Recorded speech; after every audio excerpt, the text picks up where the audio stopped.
You want a trophy? Greetings and salutations. I'm never doing that one again. That was a mistake. But welcome to another Brian, that was a midlife mistake. crisis. That Don't was you great. fucking judge me. So I'll walk. I'll walk. Yes, there are indeed props on this table, and you know when there's props on this table, we're gonna get to something good. My good friend Uncle Bob here. Okay.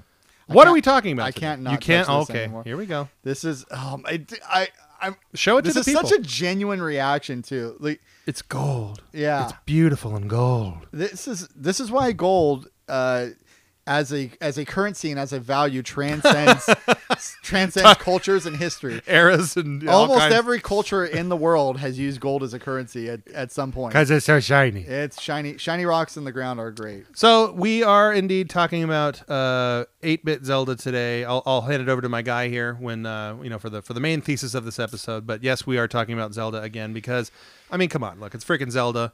There's still Zelda in the air. Tears of the Kingdom came out several months ago, but it's still on. I think it's on the tips of everyone's tongue. Before we get into 8-bit Zelda, let's do a Tears of the Kingdom check-in with my guy Uncle Bob. How far are you in that game?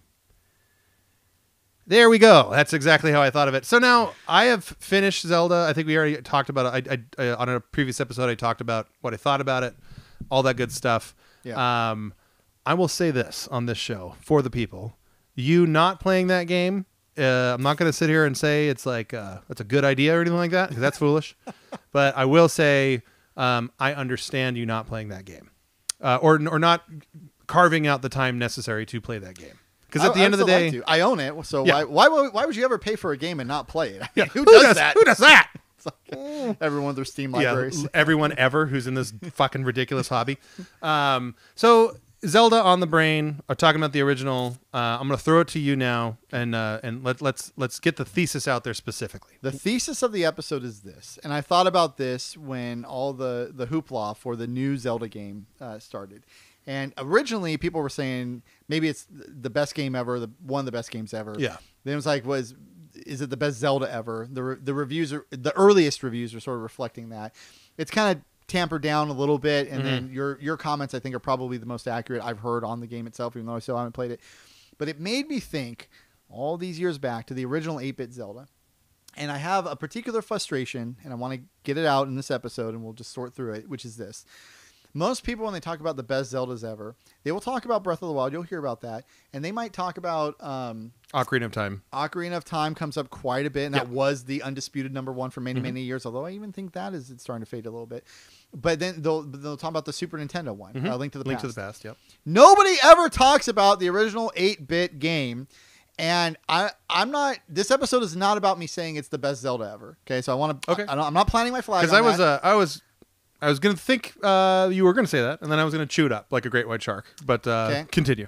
Well, but I'm not saying that either. All right now. I mean, look, video games are subjective. It's an art thing. yeah. But I am definitely saying this. So here's where I'm planting my flag. This game has actually become underrated now, if that's possible, because of the pedigree of all the other Zelda games. And whenever people talk about Zelda, it seems like they only go in the past back to Link to the Past. Yeah. And they forget that there was a game, actually 2 games if you count the Game Boy game, before Link to the 3 Past. games. What was the third one? Adventure of Link. Oh, Yeah. Well, that game is not underrated. and that game is rated just right, as to say, not a good one. I forgot about that. So I will say this about Zelda 2 on the NES. I have never beaten it. I can't beat it. Like I can't will myself or bring myself to finish that game. I don't like it. It's not a good game. It's not fun to play. However, on the Nintendo Switch Online NES service, they have a hacked ROM that you can play where you're basically unkillable. So you can go through that. I have yet to do this. A friend of mine did it, and like they reported back with like, yeah, all right, I did that. You know, it wasn't anything special at all. But you can, if you want, to be a Zelda completionist, because I think by and large, I think it's largely accepted that that game is probably the worst non-CDI Zelda game ever made. This game. No, Adventures of Link. Thank Zelda God you 2. said that. But I'm saying if you want to beat that game and be a Zelda completionist, you can go and play that hacked ROM on Nintendo Switch Online and be done with it and experience it. I did the same thing. I've tried to beat Zelda 2 numerous times, and this is like as an adult when you kind of know Oh what yeah, video games no, I'm are. talking about me too. When we were like 9, or when I was 9 and 10, and Zelda 2 came out, the hype was through the roof. Yeah. But the actual gameplay is like, what is this side-scrolling nonsense? It's also like for a Nintendo published game, it's brutally difficult. Yeah. Like it is so not fun difficult. Yeah. I think this game has a really nice level of challenge. And I'll say this is a midlife crisis confession. Okay. I didn't even I played as a child. I played this game, cup of coffee, like a little bit here and there. I actually didn't play it, beat it until I was collecting NES games when I was a teenager. So I finished this game in like I'd already finished. Ocarina of Time was already out. I'd already played and owned. Late 90s now then. Yeah. We're talking like 97, 98, 99 is when I finally sat down and played this game and beat it. So when it initially came out, I was 3. I was definitely not a knowledgeable NES player. But I feel like if I did play it younger, if I played it like 6, like 1990, 1991, I probably would have a high. And I do have a high opinion of this game. I will say this right here and right now, and we can have a verbal spat about it.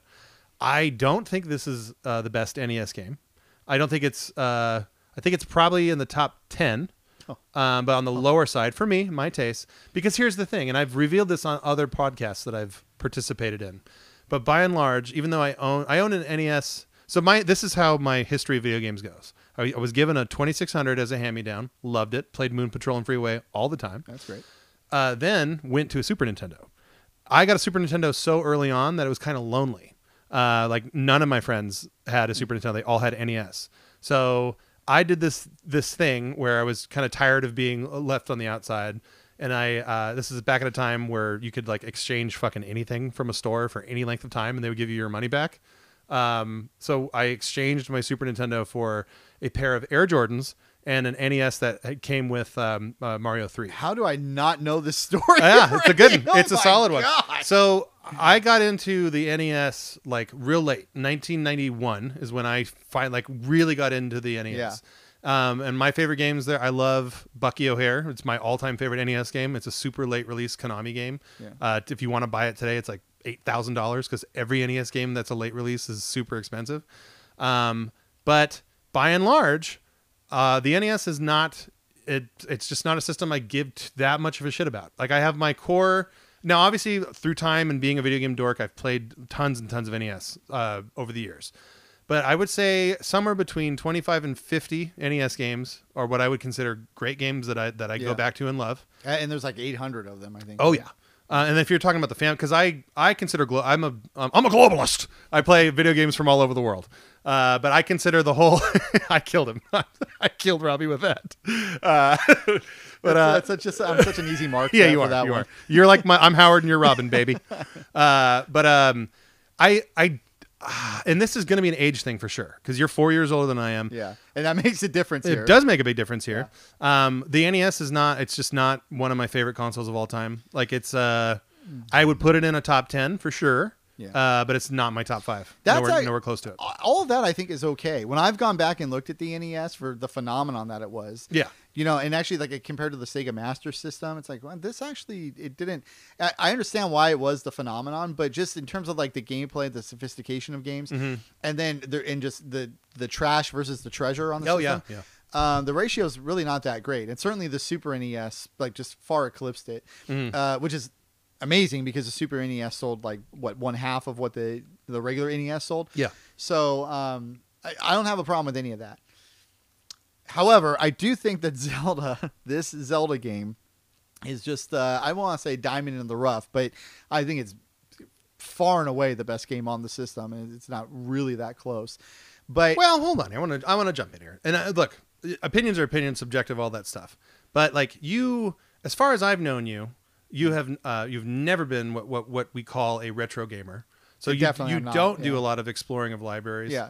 I would posit to you this. If I play Bucky O'Hare, then absolutely 100%. No, if you would, because if you count the NES library and the Famicom library together, as I do, as you should, you're talking about a library of like 1,600 games.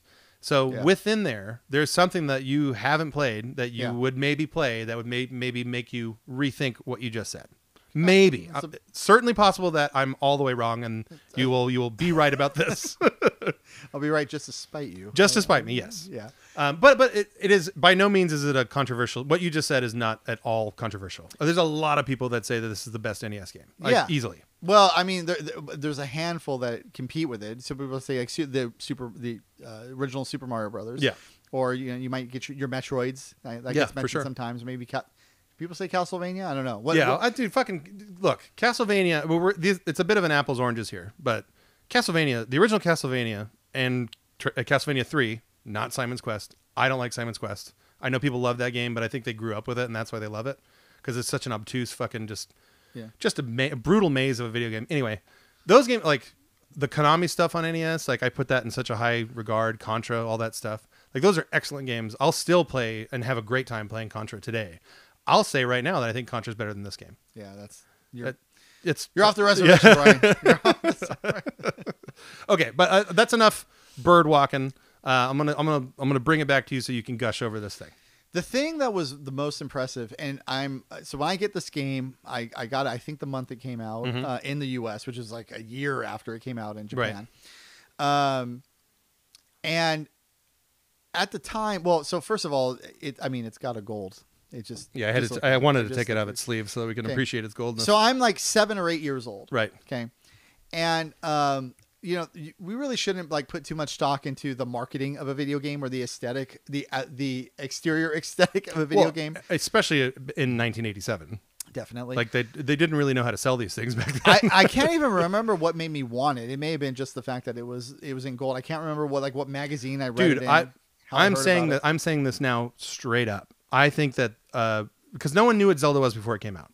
Yeah. This game was actually in Japan, it was released on the disc system. So in order for you to get it, you'd have to buy an entirely different like add-on system for your Famicom. And then you'd have to either go buy the disc or go to a kiosk and make a copy of the disc. Either way, you're spending money on it. But like that was the whole reason it was designed for that, was because it was a game where you saved your progress. So Nintendo designed a whole system and medium around the idea of saving progress in a video game, on a console game. So that's all well and good. When it comes out in cartridge form in America, they don't have those things, and there's no way that they're going to sell Americans on a new add-on. Totally. So what do? They put that son of a bitch in a gold cartridge. And I'm telling you right now that decision, from just a purely American marketing standpoint, is the main sales driver of that game. And that might be correct. Now, actually, that's probably correct. If you look at it, though, like, I'm going to get away from the mic a little bit. Put it right there. Okay, to do a little bit. And then I'll yell at you when you're off. Back it up. Get some light on there. There she is. Okay. Now, the reason I just went through all that exertion, it's like the most physical activity I've done. He's not lying. Well, you did clean off a seat earlier so we could eat Del Taco. So that's 2. You've done 2 laborious acts today, and you should be commended. Feel the calories burning. Yeah, they're melting off. Okay, I wanted everyone to see the font that was used, the cursive Legend of Zelda, like it's some kind of like ancient scroll or whatever, and then the symbols that are used in the display of the game. All of that, in my opinion, works together perfectly. It just asks you, it's like inside here is adventure and excitement and some treasure. I mean, it looks like a piece of treasure. They're selling it as a treasure. Yeah. And so when you're 8 years old and you look at that, you're like, man, this could be like, the keys to El Dorado or something here. You remember the movie, what was it? Cloak and Dagger. Yeah. Cloak and Dagger, right? Mm-hmm. And like part of the gimmick of that movie is that there's like secret NSA documents coded into a video game or something like that. And then the guy gets to the level. I used to think when you're 8 years old that could be true. Yeah. It's like, we're going to beat the Legend of Zelda and we're going to get the coordinates. And the Pentagon is ours. Yeah. So anyway, so you just looking at the game, it's like it promises adventure. Okay, so then you put it in, then you power it up, and it's got this amazing title screen. Okay, and it shows like it's like a waterfall, and it says The Legend of Zelda, and it's the same thing. It's like I don't know what Uncharted would be now, where it's just like adventure awaits. Here you go. Yeah. Okay. Then you start the game, and then you're treated with something that's totally different. Hadn't happened on a Nintendo game before. You enter your character name, and then you're able to save your progress on 3 different profiles. And I did all this research because I wanted to fact check myself on this, and it does say the internet says that this was in fact the first NES game that had a battery in it. That's true. And real quick little side story. So that is a super old cartridge. I mean, they all are obviously, but I've had that one for a really long time, and so the battery died. So I had to replace the CR2032 battery in there so that it could save again. I forgot. So this is a hot tip for any of my brothers and sisters out there who like old video games. I completely forgot that you have to hold down the reset button before you power off the NES. If you don't do that, you have a super high likelihood of deleting your save. Oh, yeah. So I went back after I replaced the battery. I played through probably like the first 4 dungeons, and I was like, and this is COVID lockdown time, 2020 or 2021, somewhere in there. I just like I ordered a bunch of batteries. I got a soldering iron, and I replaced all my shit because it needed to happen. What else are you gonna do during COVID? Of course. So I do this. I play it again, and I'm like, because it is a good game. I do love it. It's a great game. So I was having fun playing it again, and then I did that mistake. I just turned off my NES, and then the next day I went to go play it, and my save is gone. And I was like, well, I'm done. I'm not playing through this game anymore. And just completely moved, even though I'd beaten it a bunch of times already. But just that fact that happens, it's just such a fucking bottom out. Like, you're just like, no. The Golden Vitality system is based on a key core concept, and that is to never compromise. They said, don't wear that shirt against this background. It won't work. I said, I wear the clothes that the system dictates. They said, don't learn how to do a backflip at this age. You're not athletic enough. You won't be able to pull it off. And you'll probably fall on your head and crack your skull. I said, I do the moves that the system dictates. I don't listen to they, and neither should you. I'm not going anywhere, and neither is my system. They also told me that I'm too old to learn how to do backflips at this age. I said, I'm gonna learn how to do a backflip because I've always wanted to. With the Golden Vitality system, all things are made possible with sheer determination, grit, and self-fulfilling prophecy. It's just like learning how to backflip. I really wanted to do it, so I did, and everything was great. Unfortunately, they don't want me to show you footage of my awesome backflip, but I promise you I've done it, and it looks super cool, and it's been made possible by the Golden Vitality system.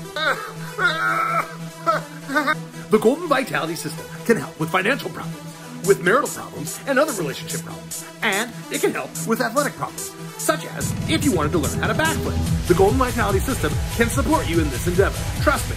Believe in your dreams. Believe in the Golden Vitality system. I think I do. I'm scraping the furthest recesses of my mind right now, and I think I do have a core memory back there somewhere of losing progress, a lot of progress in a Zelda game. A little piece of lingering trauma. Yeah. It took me 3 years of therapy to forget about that, Brian. Now you're bringing it back up. I bubbled it back up. Yeah, that's what I do. But the holding in reset to push the power button thing, that, man, again, the NES, like that, and then the fact that you would have to wiggle the cartridge just to get the damn thing to work right. It's amazing that system was such a phenomenon, given all those like picadillos. That's like very basic features that you should expect. Well, Birdwalk a little bit about it. So the video game market crashes completely in 1983. Yeah. And for people who know the story, they know the story. I'm just talking to you, just talking to my pal here. Sorry, don't blame me if you've heard the story before. So Nintendo very famously tries to get into the American market. The Famicom's huge in Japan. It's fucking sliced bread. They did what they thought they needed to do, which is get in touch with Atari, who was still making video game stuff, even though market had crashed. Like there's still the 5600 and the 7800 would be coming. They're big in the home computer market at this time with the Atari 500 and stuff like that. So there's still there is a video game market in the United States. It's controlled by Atari. Nintendo reaches out to Atari and they say like, hey, do you want to do the NES for us in America? Atari says, fuck you, we do our own shit. So then Nintendo looks at the market in America and they look at the Famicom, top loading, super dependable. Famicoms to this day work. And they're like, no one's going to buy that there. What's hot is VCRs. So what we're going to do is we're going to design our console to look like a VCR front loading, and they over-engineer and under-engineer at the exact same time, and they create this thing that is it's beloved. Like anyone who grew up with the NES, like you have a certain fondness for it, no question about it. But fucking didn't work. Like it just didn't work after like 6 months of use, and NESs were beat to shit and back. Kids were so hard on their stuff, still are. But yeah, the fact that they had the design, like the Famicom is for all intents and purposes, it's perfectly designed. Like it just works. It's super cheap tech. Like the Nintendo Magic, they could sell you the console at a low price relative to their competitors. Like all that stuff is there, and then they kind of muck it up for the NES. But at the same time, like who's to say that I mean, obviously they were right. Like the fact that it wasn't a video game console, it was an entertainment system. Yes. All that stuff worked to the same advantage of that cartridge being gold. And with all those flaws, it still became the phenomenon. 100%. And it's all marketing. It's all marketing and just smoke and mirrors and all that shit. Yeah. Okay. So when you start playing Zelda, it's got the battery backup in it. And I remember being 8 years old and being like, where's the passcode to get my stuff back? Like, you don't understand how like save games work at the time. So that itself was, a revolution of sorts. First time it showed up on Nintendo. Then the actual gameplay itself. Okay, so I have to defer to you a little bit because you've probably played all 1,600 of those NES and Famicom games. Close to it, yeah. But I think on this game, this was the first time that there was the itemization use the way that it was in a game. I don't know if Mega Man was out yet and like the way that items are used in that game, like same Metroid year. Stuff, same year. 87 is Mega Man and Legend of Zelda. Yeah. So certainly I remember being like, oh, you get different items and you can do different things with them, and that seemed very new at the time. And then using those items to explore and to find secrets. I can remember playing this freaking game, and there are areas where you're like in the forest or there's brush, and you would take your candle and burn every single bush on a screen. Yeah. And then, so the blue candle, you could throw the flame once, right? And then you'd have to leave and then come back because you could only throw it once per screen. And then you would get the red candle, and then you could throw it over and over and over again. To the most dedicated among us, before we would get the red candle, we would still attempt to burn every bush on every screen with the blue candle. Right. You burn a bush, leave the screen, come back, burn a second bush. Yeah. It's unbelievable commitment. So, okay, I'm going to tell a personal story in a second too. That's even more demonstrative of the commitment that I had to this game. So it's like that was also really cool. The secrets, and then every now and then a bush would go away, and then you would see a staircase, and then you would get the infamous Zelda chime. And you're vindicated for your obsessive compulsive nature. Totally. And then you would go in there and you're like, oh my god, what's in here? And then you would get money or you would get something else. It was just really fantastic. So then I cannot believe they crammed so much in. This is a 1987-88 game. They put 9 dungeons into the game. Yeah. Each dungeon, and they already have an overworld screen that I believe was 255 screens, if I remember correctly. And then they have 9 dungeons in there as well that collectively, I think, are over 100 or over 200 screens. I think the 9th dungeon alone is 50 screens. So, well, and then there's sorry to cut you off. There's the second quest. So that was, I was going to say, the cherry on the sundae, which is that if you manage to get through that monstrosity of content, you were then presented with a second quest that gave you all new dungeons located in totally different places. And at least in the first quest, if you bought the game like I did, you got a little strategy map to tell you where everything was. But at least to tell you where the first dungeons were. But then in the second quest, they didn't tell you anything. So you just had to wander around the world and be like, well, what's in here? What's in here? This used to be the first dungeon. Right. What is it now? Nothing. Great. Well, where the hell's the first dungeon? It's all about discovery at that point. Yeah. And so it was just a really, really incredible experience. So the music also, the melody that plays when you turn it on, again, it's the same thing. It's just, it all perfectly comes together to promise adventure to the player and then delivers on it, which is really, really great. Yeah. Okay, so I want to tell a couple. Do you have other critiques before I get to my personal stuff? I mean, not really. Like the way I'll say this, like you got to remember the context of when this game came out in relation to where it was in the NES at that time. So I think the original Final Fantasy is 1989, so 2 years before that. Dragon Warrior after this. After that, yeah. Dragon Warrior, which was so Dragon Quest in Japan, it was huge, like a total cultural phenomenon on the level of a Mario game. Dragon Quest is still a huge ass deal in Japan. It has never been a huge deal here, but they have tried and tried and tried. And I hope they do continue trying because they're great. Like I got into Dragon Quest later, but they're fantastic games. Really good role-playing games. Everything on the NES came out in America too, so Dragon Warrior 1 through 4. Anywho, Nintendo couldn't sell that game.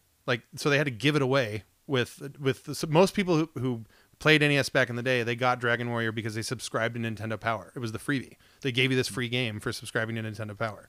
I didn't get that game. Yeah, well, you started, didn't you subscribe? You started like the first year that the Fun Club. I was the Fun Club. Okay, yeah, you went from the free shit to the yeah. So they already had you. You were locked in. They already had you, pal. But like, so there's all these attempts of bringing. I want to say the original Wizardry is out maybe the same year or maybe 88. But like, my point with all this stuff is this. Like, there's no question that The Legend of Zelda, in terms of all RPGs, not just action, because it's an action RPG, like JRPG, all that stuff. Outside of home computing, like that game, you kind of have to point to is like it's the 0 point of all of those genres in America. I'm really glad you said that, because that was actually the first note in the notes that I wrote for this episode, and then I actually forgot to mention it. And now here you are, got him. The guy who's got you, neighbor. The guy who's sort of mildly critiquing my thesis, mildly, and then actually the point that you brought up is the point that I was supposed to bring up like 10 minutes ago. Yeah, that's why we're yin yang. At the time that this game came out, nobody was doing anything like this. Yeah. It starts a whole bunch of different stuff, and a lot of that on console. Yes, and a lot of that has been forgotten because everybody points to the games that, and this is like, we've talked about this before with other games where it's like, I compare like Arkham Asylum to Arkham City. Mm-hmm. Okay, Arkham City is just like more of Arkham Asylum. Yeah, but Arkham Asylum started doing stuff like nobody had ever really done before. Yeah. So it's like, if you improve upon the thing that came before it, that's cool. But if the thing before it was a revolution that it was a truly unique product that nobody else was doing before, let's not forget about that. So Link to the Past is a spectacular game. I've played it many times. It's a great game, but it's perfecting a lot of what started with the original 8-bit Zelda. Yeah. You have items, you have overland screens. I mean, really, it is like Link to the Past is like to me like the full realization of that game. Absolutely correct. That's what that is. Absolutely. Yeah. So, and again, I'm not trying to besmirch the great name of Link to the Past or any of the Zelda games. It's an impossible task to do that. Yeah. So not worried about it. Not worried about it at all. And I've had hundreds, thousands at this point, probably hours of joy given to me under the name Zelda. Yeah. But whenever everybody talks about Zelda anymore, nobody's talking about the 8-bit version of it. I'd also thought too, it was like, you and I are both on the older end of the Gen X millennial divide. Mm-hmm. And so I just wonder if like most gamers today, if they just came along maybe in the Super Nintendo era. Oh yeah. Or at least that's as far back as they go in terms of what they were playing. Yep. And so maybe nobody really experienced this at the time. And then also the thing that we say about how sometimes games don't age particularly well. Yeah. If you've played modern games and then you're now taking for granted all the features that older games originated. Mm-hmm. So the fact that this game has a battery backup, nobody cares about that now because everybody and the fact that this game has items and itemizations, like nobody cares about that now. Mm-hmm. Because so you have to appreciate the revolution that was at the time that this came out, and nobody else is doing. So that combined with the gold plating and the aesthetics and the marketing and the theme song and all of it, it was like the perfect video game at the time, the perfect video game at the time. And I was the perfect age for it, age 8 years old, a time of wonder and enjoyment when anything seems possible. Yes. The kind of time where you get so enchanted with a video game that it becomes a lifelong love affair that you have, and then 35 years later you're doing podcasts with your friend, YouTube shows with your friend about this exact topic. Right. That's what this game is. That's the impact of it, for sure. Okay, so I'm 8 years old, and my older brother, shout out Travis, was in the military. He was not in the military. He's at the end of high school. Mm-hmm. And every now and then we had different mothers, but the same father. And our father was divorced from both of our mothers. And so every now and then I would go to my dad's house, and it would be the same custodial weekend that he had with Travis. He lined up perfectly. Yeah. And so Travis would show up and he would teach me things about the world because I was 8 and he was 17 or 16, whatever it was. And one day I was like, hey, Trav, you got this new game. It's called Zelda. He didn't have Zelda. I had Zelda and I brought Zelda. So you got to smarten him up on something cool. Hey, man, check it out. Tell me what you think of this. So he sits down and he doesn't move. And then he's playing. And then he's playing. And then he's playing. And I don't know if it was like the end of the weekend or if this happened over the course of 2 weekends that we were together, but at some point we got stuck because we could not figure out two things. One, in the game Zelda, you can see them if you figure out where the Master Sword is, which is not that easy, but you can't get it. The game doesn't tell you what you need. It's just like you try to get the sword, walk over, and you can't. And then the second thing was we just could not beat the 6th dungeon and the 8th dungeon. We could beat the 7th dungeon and did. So eventually what he did was I fell asleep and he wakes me up and he's like, bruh, I beat the 6th dungeon Right. and I got the Master Sword. And I was like, oh my God. We're there. And then he had me to beat the 8th dungeon. There are 2 rooms in that dungeon. There's all these little blue knights walking around. They're super hard Oh, to kill. yeah, I know what you're talking about. And so he would play and he would die and then would hand the controller to me and he's like, okay, go fill me up again. And then I would have to go kill random mobs until I filled them up with hearts. Then you would have the potions. I would have to get enough money to buy him a red health potion. Yeah. Then hand the controller back to him. It's like, okay, Trav, round 2, let's do it. So I was like his little gopher for... It reminds me, so as you're telling me this story, this just flashes in my head and you're going to fucking love this. But it's like when, it's a different relationship, it's father-son, but it's when Bo Bridges and Christian Slater are playing the water level in Ninja Turtles in the hotel. Yeah. And Bo Bridges is like, hey, there really is something about these video games. And he's like, gets invested in it. Yeah. That's totally what I'm picturing this whole thing. From the wizard. From people. the fucking wizard. Yeah. Yes, absolutely. Okay, so I do that a few times and then I fall back asleep and then he wakes me up. He's like, I did it. And then so we're done with the 8th dungeon. So now we can go to the 9th dungeon. And the 9th dungeon is 50 freaking rooms. And it's like it's so crazy to get through. So it feels like, and it's getting late into the night. I'm 8 years old. Okay. So we're getting late into the night, maybe the early morning. And when they talk about, like, I just use the word core memories, like this is the corest of core video game memories that I have. And we're just kind of like, powering through. It's like, oh, and this leads to this.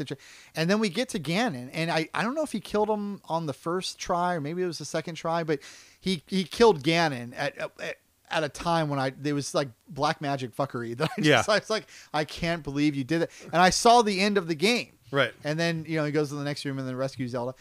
And that was actually the last time I saw Zelda beat for like 6 or 7 years. It was a long time after that because the game is hard. It's a slog. Yeah, it's a commitment to beat it too. Yeah. And so when he did that, so it's like 3 things happening at once. Like my love affair of video games is it's cemented in that moment. Yeah. It's like, this is just the best it This will is ever going be. to be permanent. Yeah. This is it will never get better than this.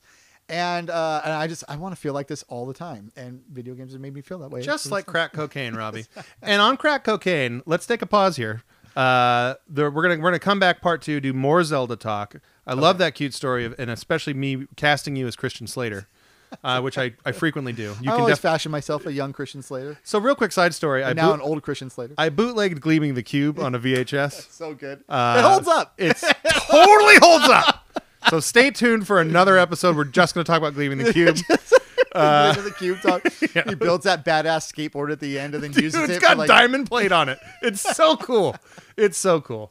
But no, we're coming back with more 8-bit Zelda talk and definitely more Zelda talk in general because I want to spar with you on this a little bit. Yeah, I have one more personal anecdote about a different Zelda game that everybody's going to want to hear. Oh, the people are coming back for that one, and please do. So until next time.